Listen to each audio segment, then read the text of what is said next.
I am Rose. Alan Wasalan, I'm Brent. Marhaba, I'm Carl.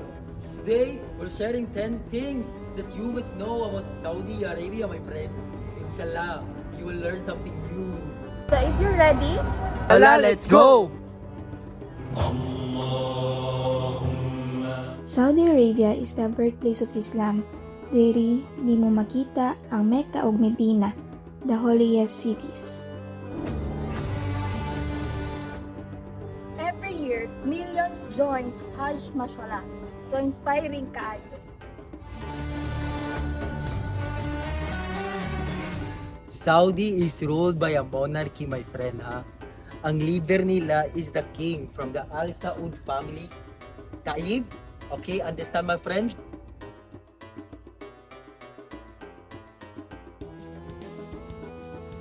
Saudi is one of the richest countries because of oil or naf in Arabic. Pero karon, Vision 2030 is changing everything, like tourism, technology, and the mega projects.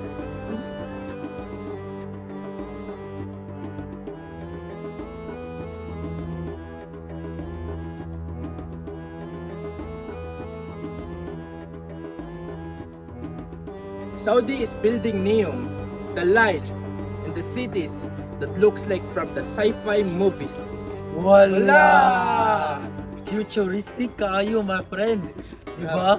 Grabe kayo pagka-advance Saudi Arabia, my friend.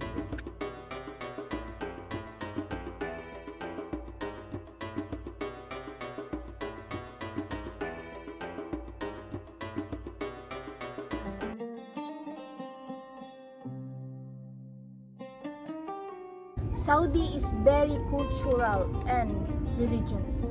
Modesty in clothing, respect in public, and during Salah or prayer time, many shops close. So be respectful. Mafi, mushikala, no problem. As long as you follow the rules. Saudi Arabia is the safest country, my friend. Bisag maglakaw-lakaw, baga diri gabi, okay ra. Strict rules keep everyone safe, di ba? True, bro. Safety level, mashallah. Mashallah! Big change in Saudi. Women can now drive, travel alone, and work in more sectors.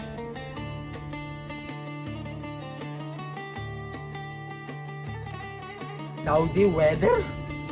Harjidan. Sa amin reaches 45 to 50 degrees. Pero winter, barid, meaning cold, especially sa north.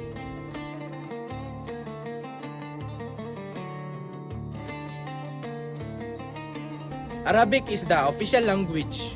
One of the useful words is shukran, which means thank you in English. Yalla, let's go. Habibi, dear, my dear. English is everywhere, so dili ra ka malos. You can ask everyone here.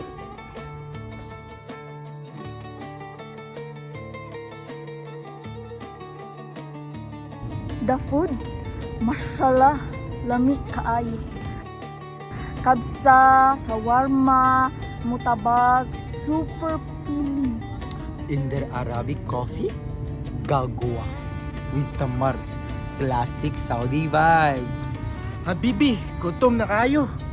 Tuna ta. Na.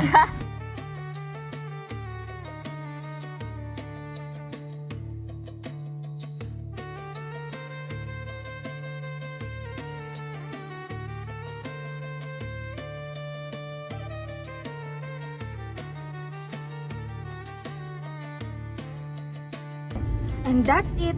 10 important things you should know about Saudi Arabia. Shukran jazillah. Thank you very much for watching. Please like, comment, and subscribe. Barakallahu fi. God bless you. Maala salamat. Saudi Arabia is the safest country, my friend.